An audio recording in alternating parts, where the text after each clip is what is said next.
జయసుధ గారు మా అబ్బాయి మొదటి సినిమా ఆడియో రిలీజ్ ఉందని, అట్లాగే నాకు తెలిసినటువంటి చిరంజీవి వాసు ఈ సినిమా నేనే నిర్మించాను అంకుల్ అని చెప్పారు.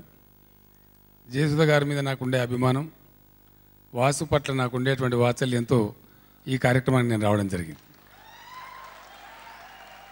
వచ్చినాక చూస్తే శ్రేయాన్ని చూసిన తర్వాత అనదర్ తెలుగు అమితాబ్ బచ్చన్ లాగా బ్రహ్మాండమైనటువంటి హైటు, విజయ నిర్మల్ గారు కూడా ఆశీర్వదించారు, మంచి పొడగరి అని చెప్పి. తప్పకుండా అద్భుతంగా మంచి భవిష్యత్తు శ్రేయానికి ఉండాలని, ఈ సినిమా 100% విజయం సాధించాలని చెప్పి నేను మనస్పూర్వకంగా కోరుకుంటా ఉన్నాను. పెద్దలు దాసరి నారాయణరావు గారు మన సినిమా బస్తీ గురించి ప్రస్తావించారు. ఆ మధ్య అమితాబ్ బచ్చన్ గారు, నాకు నాగార్జున గారు, మా వెంకట్ గారు అమితాబ్ బచ్చన్ గారిని, సుబ్రహ్మరెడ్డి గారు మేమంతా అందులో పాల్గొన్నాం. వారి యొక్క జ్ఞాపకార్థం పెట్టుకున్నటువంటి ఒక అవార్డును అందించే కార్యక్రమంలో గత సంవత్సరం అమితాబ్ బచ్చన్ గారు ఆ అవార్డుకి ఎన్నికయ్యారు. వారి ఇక్కడికి వచ్చిన సందర్భంలో ఆ కార్యక్రమంలో నేను అమితాబ్ బచ్చన్ గారు కలిసి పాల్గొన్నాం. ఆ రోజు చాలా గర్వపడే విషయం అమితాబ్ గారు నాకు చెప్పారు. ముందు ఆయన మా ఇంటికి వచ్చి అక్కడి నుంచి మళ్ళీ కలిసి రావడం జరిగింది. ఆ ఉన్నటువంటి సమయంలో మేము మాట్లాడుకున్న కాసేపట్లో ఆయన చెప్పిన విషయం ఏంటంటే, చంద్రశేఖరరావు గారు, ఈరోజు భారతదేశంలో అత్యధికంగా సినిమాలు షూట్ అవుతున్న సిటీ ఏదైనా ఉందంటే అది మీ హైదరాబాదే. డెఫినెట్గా ముంబై కంటే కూడా అత్యధికంగా మీరు చాలా గర్వపడేటువంటి మీ రామోజీ ఫిలిం సిటీలో ఇక్కడ షూట్ అవుతున్నాయని చెప్పి, దీన్ని మీరు బాగా పెంచాలి, అవకాశాలు చాలా ఉన్నాయని వారు చెప్పారు. నేను కూడా వారికి చెప్పాను. ఆ మధ్య చిరంజీవి గారు కలిసినప్పుడు వారితో కూడా నేను చర్చించడం జరిగింది. మోహన్ బాబు గారితో కూడా నేను చర్చించాను. కృష్ణ గారు, విజయ నిర్మల్ గారు ఒక సందర్భంలో ఒక ఫంక్షన్లో మేము కలిస్తే కృష్ణ గారికి కూడా నేను చెప్పడం జరిగింది. మా మంత్రి గారికి శ్రీనివాస్ యాదవ్ కూడా నేను చెప్పడం జరిగింది.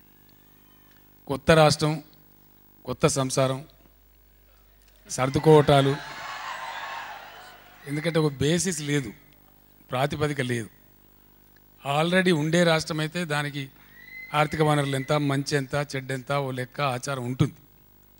కానీ కొత్తగా ఏర్పడ్డ రాష్ట్రానికి అసలు రెవెన్యూ ఎట్లా ఉంటుంది, ఏ మార్కెట్స్ ఎట్లా రియాక్ట్ అవుతాయి, ప్రభుత్వ ఆదాయ వ్యయాలు ఎలా ఉంటాయి, స్కీమ్స్ ఎట్లా రూపకల్పన చేయాలి, ప్రజల అవసరాలు ఏమిటి అని అసెస్మెంట్ చేసుకోవటం, అంచనా వేసుకోవటం, వాటి రూపకల్పన చేయడం అనేది చాలా టఫ్ జాబ్. ఈ 1 ఇయర్ అంతా కూడా మాకందరికి అదే పనిలో మేము నిమగ్నమైనాం. ఈ మధ్యనే మీరు అందరూ చూశారు, ప్రపంచంలోనే అత్యద్భుతమైనటువంటి పారిశ్రామిక విధానాన్ని కూడా తెలంగాణ రాష్ట్రం ప్రకటించింది. కరెంటు సమస్యలను అధిగమించి ఇలా కాలర్ ఎగరేసుకుని మా కరెంటు ఎంత కావాలన్నా ఇస్తాం రండి అని దేశ విదేశ పారిశ్రామికవేత్తలను పిలిచే స్థాయికి ఎదిగింది. ఇట్లాంటి బాలారిష్టాలు అధిగమించి ఈరోజు వెళ్తూ దిశగా ముందుకు పోతా ఉన్నాం. ఇప్పుడు నేను డెఫినెట్గా కేంద్రీకరించబోయేది మన చలనచిత్ర పరిశ్రమ గురించే.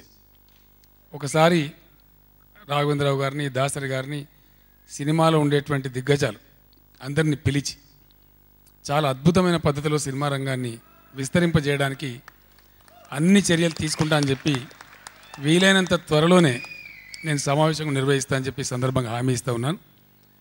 తదనంతరం 2-3 విషయాలు కూడా ఈ సందర్భంగా చెప్పవలసిన అవసరం ఉంది. ఇక మొత్తం నేను సినిమా దిగ్గజాల మధ్య నిల్చొని ఉన్నా కాబట్టి, ఇక్కడ ఫిలిం నగర్ ఉంది మనకి. గతంలో పెద్దలు నాగేశ్వరరావు గారు, రామారావు గారు, ఎన్టీ రామారావు గారు ప్రప్రథమంగా ఇక్కడికి సినిమా రంగాన్ని తీసుకురావడంలో వాళ్ళు ఆద్యులు. నేను జయసుధ గారికి చెప్పాను, వారి నన్ను ఆహ్వానించడానికి వచ్చినప్పుడు, అమ్మ తర్వాత నువ్వు సినిమాలు చూడలేదు, మళ్ళీ చూస్తే మీ సన్ సినిమాని చూడాలి నేను. రామారావు గారు, నాగేశ్వరరావు గారు, కృష్ణ గారు, శోభన్ బాబు గారు అక్కడి వరకు మేము చూసాం, జయసుధ గారి వరకు చూసాం తప్ప ఆ తర్వాత వచ్చేవాళ్ళు ఇప్పుడు మాకు వారి ఎవరో కూడా తెలియదు, అట్లాంటి పరిస్థితి ఉందని చెప్పాను నేను. అందుకే అవకాశం పోయింది కాబట్టి. సో ఇప్పుడు మళ్ళీ నేను సినిమాలు చూడడం మన శ్రేయన్ సినిమాతోనే మొదలవుతుంది. డెఫినెట్గా సినిమా రంగాన్ని అభివృద్ధి చేసుకోవడానికి నాకున్నటువంటి ఆలోచన, ఒకప్పుడు అన్నపూర్ణ, ఇప్పుడు మనకు అన్నపూర్ణ స్టూడియో ఏదైతే ఉందో, పద్మాలయ స్టూడియో ఏదైతే ఉందో, రామానాయుడు గారు నిర్మించినటువంటి స్టూడియో ఏదైతే ఉందో, అవి ఊరికి బయట ఉన్నటువంటి ప్రాంతాలు, చాలా దూరంగా సిటీకి ఉన్నటువంటి ప్రాంతాలు. ఇప్పుడు వాటిని దాటి చాలా దూరం మన సిటీ ఎన్నో కిలోమీటర్ల దూరం వెళ్ళిపోయింది. అదంతా ఇప్పుడు దానికంతా ఒక కమర్షియల్ వాల్యూ వచ్చినటువంటి పరిస్థితి ఉంది. ఆ సినిమా స్టూడియోలు ఇచ్చింది మరెవరికో కాదు, కోట్లాది మంది తెలుగు ప్రజలను దశాబ్దాల తరబడి రంజింపజేసినటువంటి మా కళాకారులకు.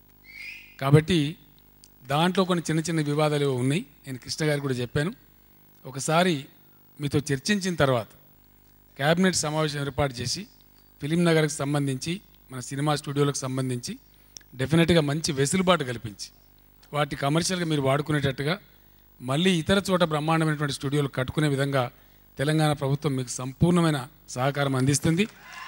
గతంలో ఉన్న చిక్కులన్నీ కూడా తొలగిపోతాయి. అందువల్ల ఎవరు ఎటువంటి ఇబ్బంది పడాల్సిన అవసరం లేదు. ఫిలిం నగర్ సొసైటీ కూడా మన కళాకారులకు ఇచ్చిన స్థలాలు.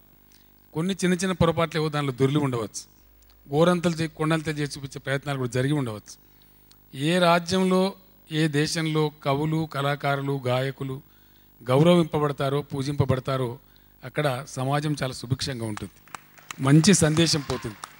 కాబట్టి తెలంగాణకు ఆ సంస్కారం కూడా ఉంది. కాబట్టి హైదరాబాద్ నగరం డెఫినెట్గా భారతదేశంలో అనతి కాలంలోనే చాలా గొప్ప నగరంగా ట్రాన్స్ఫార్మ్ కాబోతుంది. కాబట్టి ఖచ్చితంగా మన సినిమా రంగాన్ని అన్ని రకాలుగా, ఎందుకంటే అందరికీ అనువైన ప్రాంతం హైదరాబాద్. సౌత్ ఇండియన్ ఫిల్మ్ కావచ్చు, హిందీ సినిమాకి కావచ్చు, ఇతర ఏ భాషల వాళ్ళకైనా మంచి సెంటర్గా మనం తయారు చేసుకునే అవకాశం ఉంటుంది.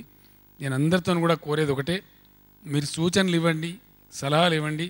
ఇంకా కొత్త స్టూడియోలు మనం కట్టుకుందాం, కొత్త ఇన్స్టిట్యూషన్స్ పెట్టుకుందాం. నేను జయసుధ గారు నాకు చెప్పినప్పుడు నేను అడిగాను, అమ్మ ఏంటి ఆయన షూటర్ కదా, చాలా ఫేమస్ షూటరు, ఈ రిప్రజెంటెడ్ తెలంగాణ షూటర్ని ఆయన నమోదు చేసుకున్నారు, మరి వారికి ఫిలిం యాక్టింగ్లో ట్రైనింగ్ ఇప్పించారని నేను అడిగాను. అడిగితే ఇప్పించానండి, ఢిల్లీలో ముంబైలో ఇన్స్టిట్యూట్లో ఇప్పించామని కూడా చెప్పారు.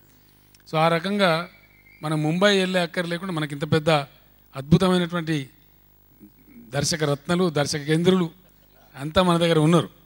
మరి ఇటువంటి వాళ్ళు ఉన్నప్పుడు ఇంకెక్కడో మన వాళ్ళు ట్రైనింగ్ తీసుకునేటువంటి అవసరం ఉండకూడదు. ఇక్కడనే అట్లాంటి సంస్థలు మనం నెలకొల్పి వేరే రాష్ట్రాల వాళ్ళు వచ్చి మన దగ్గర ట్రైనింగ్ తీసుకునే పరిస్థితి ఉండాలి. అటువైపుగా మనం పోవాలి. సో మనకున్నటువంటి దిగ్గజాలలో ఎవరెవరికి ఏ ఆప్టిట్యూడ్ ఉంది, ఎవరెవరు ఏ రంగంలో పోవాలనుకుంటున్నారు, ఇన్స్టిట్యూట్ స్థాపించాలనుకునే వాళ్ళు ఎవరు, స్టూడియో కట్టాలనుకునే వాళ్ళు ఎవరు, అద్భుతమైనటువంటి సౌండ్ రికార్డింగ్ థియేటర్స్ పెట్టాలనుకునే వాళ్ళు ఎవరు, ఉన్నటువంటి బ్రాంచెస్ అన్నింటినీ ఏ విధంగా మనం గొప్పగా తయారు చేసుకోవచ్చు అందరం కూర్చుని చర్చించుకొని, ఒకటి కాకపోతే 2 రోజులు కూర్చుందాం, 2 సార్లు కూర్చుందాం. ఇప్పుడు ఫిలిం నగర్లో ఉన్నటువంటి స్థలాలు తెలంగాణ సినీ కళాకారులు కూడా ఈ మధ్యనే వాళ్ళు ఊపిరి పోచుకుంటూ ఉన్నారు. ఎందుకంటే సినిమా పరిశ్రమ తెలంగాణకి చాలా దూరంలో ఉంది కాబట్టి ఇక్కడ వాళ్ళకి అవకాశాలు రాలేదు, చాలా తక్కువగా వచ్చినాయి, అందులో ప్రవేశం లేదు. కాబట్టి ఈ మధ్యనే కొత్త కళాకారులు కానీ, పాటల రచయితలు కానీ, దాసరి గారు ప్రోత్సహించినటువంటి అనేక మంది పాటల రచయితలు కూడా ఈరోజు నంబర్ 1, నంబర్ 2, నంబర్ 3 స్థానాలలో వెలుగొందుతూ ఉన్నారు. అట్లా మా శంకర్ గారు కానీ, పాటల రచయిత సుద్దాల అశోక్ తేజ కానీ, నాకు తెలిసి దాసరి గారే వారిని ప్రోత్సహించారు. వారంతా కూడా అభివృద్ధిలోకి వస్తూ ఉన్నారు. అందరం కలగలిపి తెలుగు సినిమా ప్రపంచంలో ఎక్కడున్న తెలుగు వాళ్ళు చూసినా, ఏ రాష్ట్రంలో ఉన్న వాళ్ళు చూసినా తెలుగు సినిమానే. భాషకు, కళకు, గీతానికి, సంగీతానికి అవధులు కానీ, అవరోధాలు కానీ, ఎల్లలు కానీ, రాష్ట్రాలు కానీ ఉండవు. దాన్ని ఎవరు కూడా కాదని లేదు. లతా మంగేష్కర్ గారు పాట పాడితే మనం అందరం వింటాం. అమితాబ్ బచ్చన్ గారి యాడ్ ఫిలిం కూడా మనం అందరం ఆసక్తిగా చూస్తాం. ఆయనకు భాష లేదు. వారికి 70 ఏళ్ళు దాటిపోయిన అమితాబ్ బచ్చన్ గారు చిన్న పిల్లాడు చూస్తే కూడా ఎవరైనా అంటే అమితాబ్ బచ్చన్ గారు అని చెప్తారు. అంత పాపులారిటీ ఉంటుంది. అది కళాకారులకు ఉండేటువంటి గొప్పతనం. దాన్ని కాపాడవలసిన బాధ్యత, దాని ఔన్నత్యాన్ని పెంచవలసిన బాధ్యత మంచి పద్ధతిలో ఆలోచించే ఏ ప్రభుత్వం మీదైనా ఉంటుంది. తెలంగాణ ప్రభుత్వం అద్భుతమైనటువంటి ఆదరణ మీకు కనపరుస్తుంది. ఈ సందర్భంగా ఈ శుభవార్త మా అన్న దాసరి గారికి తెలియజేస్తూ, మరో అన్న మోహన్ బాబు గారికి తెలియజేస్తూ, మిగతా మిత్రుడు రాఘవేంద్రరావు గారికి తెలియజేస్తూ, తప్పకుండా షార్టెస్ట్ పాసిబుల్ టైంలో నేను సమావేశం పిలుస్తాను. మనందరి వెసులుబాటు చూసుకొని శ్రీనివాస్ యాదవ్ గారు వేదిక ఏర్పాటు చేస్తారు. 1 డే ఆర్ 2 డేస్ కూర్చుందాం, కొంచెం లాంగర్ స్పెల్స్ కూర్చుందాం. నేను చిరంజీవి గారిని కూడా వారికి కూడా చెప్పాను, ఇంకా ఎవరినైనా పిలుచుకుందాం, మీ సలహాను అనుసరించి అందరినీ పిలిచి కూర్చొని మాట్లాడి ఇక్కడ పరిశ్రమను ఎంత గొప్పగా మనం ముందుకు తీసుకుపోగలుగుతామో ఆలోచన చేసుకుందాం. ఫిలిం నగర్ లాంటి మరో ఫిలిం నగర్ 2ను కూడా అద్భుతంగా ఏర్పాటు చేసుకుందాం. ఇప్పటికీ అవకాశాలు రాని వాళ్ళకి, ఇళ్ల స్థలాలు లేని వాళ్ళందరికీ కూడా మా నామినల్ రేట్స్లో 1 రూపీ యార్డ్ చొప్పున బ్రహ్మాండంగా మనం ప్లాట్లు కూడా ఏర్పాటు చేసుకుందాం. ఆ రకంగా కళాకారులకు, డైరెక్టర్లకు, గాయకులకు వీళ్ళకి ఇవ్వడం మాత్రమే కాకుండా చిత్ర పరిశ్రమలో పనిచేసేటువంటి పేదవాళ్ళు ఎవరైతే ఉంటారో, లైట్ బాయ్ నుంచి మొదలుకొని ఇతరత్ర ఎవరైతే ఉంటారో వారికి ఒక చిత్రపూరి కాలనీ ఇక్కడ నిర్మాణం జరుగుతూ ఉంది. అది కాకుండా ఇంకా ఎలాంటి అవసరాలను గుర్తించి దానికి కూడా స్థలాన్ని కేటాయించుకొని వారందరినీ కూడా అకామిడేట్ చేసుకుంటే అందరికీ కూడా సౌకర్యవంతంగా ఉండి ఏ క్షణంలోనటువంటి వచ్చేటువంటి ఏ సినిమాని ఇక్కడ చేసుకోవాలనేటువంటి హంగులు అన్నీ ఉంటాయి. కాబట్టి ఆ రకమైన చక్కటి వాతావరణాన్ని మనం నెలకొల్పుకుందాం.